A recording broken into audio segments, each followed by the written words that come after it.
Many children are returning to the classroom this week, with others going back to school shortly. But distance learning, it has taken a toll, especially on those in underserved communities. Definitely. Ahmadou Seck is on the board of directors for communities in schools in Los Angeles and joins us now to give us his perspective. Good morning. Morning.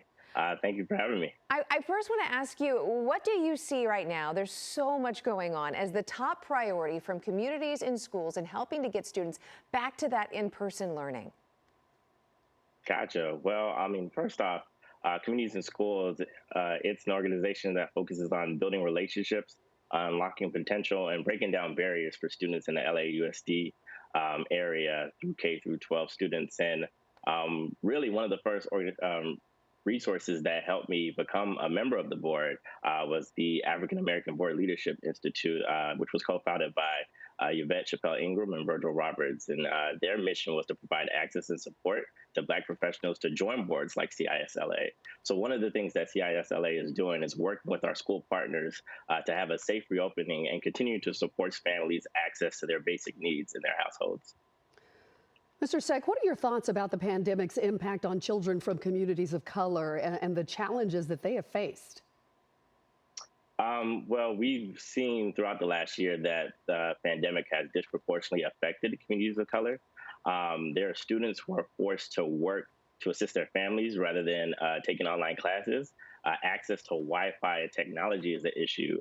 Having enough food at home rather than eating in the cafeteria is an issue. This past year, CISLA sent 800 basic need care packages to families, in addition to raising over $300,000 for emergency funds for families in need. And on April 29th, CISLA will be hosting a virtual charity event where they'll be raising money for students. And you can find out more information at cislosAngeles.org. And we've done stories on, I think it's kind of surprising, we're now a year into this pandemic, and this is still such a big issue. You would think when everything hit that everyone would be coming together, but are you seeing improvements being made from your perspective on getting access to the internet, getting kids the resources they need a year later at this point?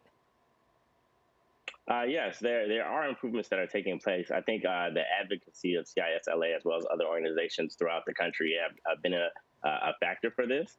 More families are getting the help that they need. I know that we're all in it together, but we're seeing the light at the end of the tunnel, and it's just continued to raise the alarm and show that families need this help and this assistance, and it will make an impact for months to come. Okay, we are just getting started here. Ahmadou Seck, thank you so much for your insight. There are so many kids that are going to be attempting this, and we appreciate your time. No problem. Thank you for having me. All right. Have a good day. You too.